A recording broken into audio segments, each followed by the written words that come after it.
First, I have to thank Bill McCourt and all of the people that attended the economic development session today. The conversation was refreshing and rewarding. I'm required to provide the insights and the recommendations that they provided. The panelists, you all have the recommendations that we developed from last year. I believe there are 13 with some articles that we thought were relevant. Most of those recommendations stand as continuing recommendations. The overall sentiment from the group today was, we all love our state. That's why we're here, and that's why we're making recommendations.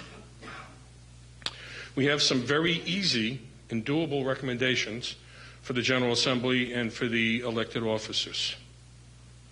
I'll read them, but not necessarily in the order of priority.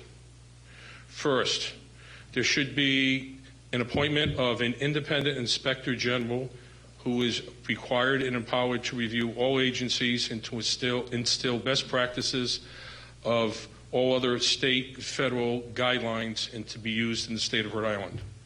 We think that that should be an easy no-brainer.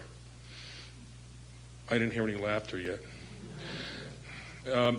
We would like to see the reinstatement and re-empowerment of the Ethics Commission. We think this is critical. We think it changes the negative perceptions that have been going on for years and years and years, and we think if we're required as citizens and as business owners to maintain a level of ethics, then we think that we should hold our government accountable to the same level. Governor, you might want to hold your sword up for this one. We think there should be a line item veto for the governor with regards to the budget. We don't see a reason why that should not be in existence. We think that there should be a statewide coordination of all state resources available, including all of the resources and the regulations and requirements and resources of the 39 cities and towns.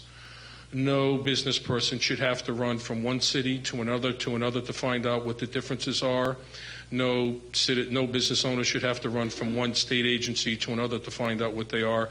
This needs to be coordinated on a statewide basis. It only makes logical sense. With regards to the overwhelming number of bills that are entered or introduced into the General Assembly on an annual basis, it's mind-boggling.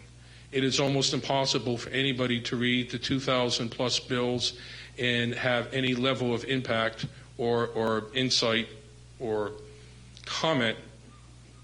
We think that a majority of the bills really would be reduced if one of the recommendations from a previous summit was that any bill that's introduced must be accompanied by an economic impact study to identify the benefit or the lack of benefit for the state of Rhode Island and for its finances.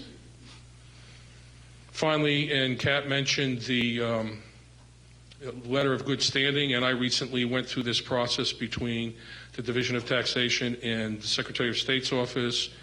I actually had to pay an attorney and hired an attorney and paid the attorney more than what was owed just to get those two documents filed.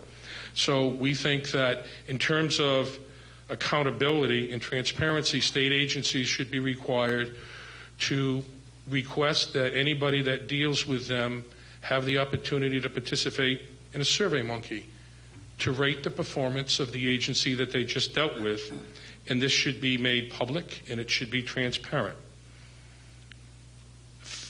Two final things.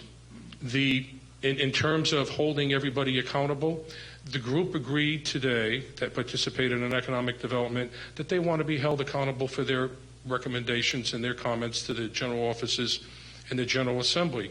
So they have empowered me to authorize Mark Haywood to transmit a list of the names and the email addresses and the company names of all the people that participated in the economic development breakout session today. And that should be transmitted to all members of the General Assembly and all general elected offices. Frankly, if we ask you for something, we should be willing to live up to the same thing, and that's what we're all willing to do. And the final mantra, and this is what came out of our group today: transparency, accountability, and a reduction in the cost of doing business in this great state. Thank you.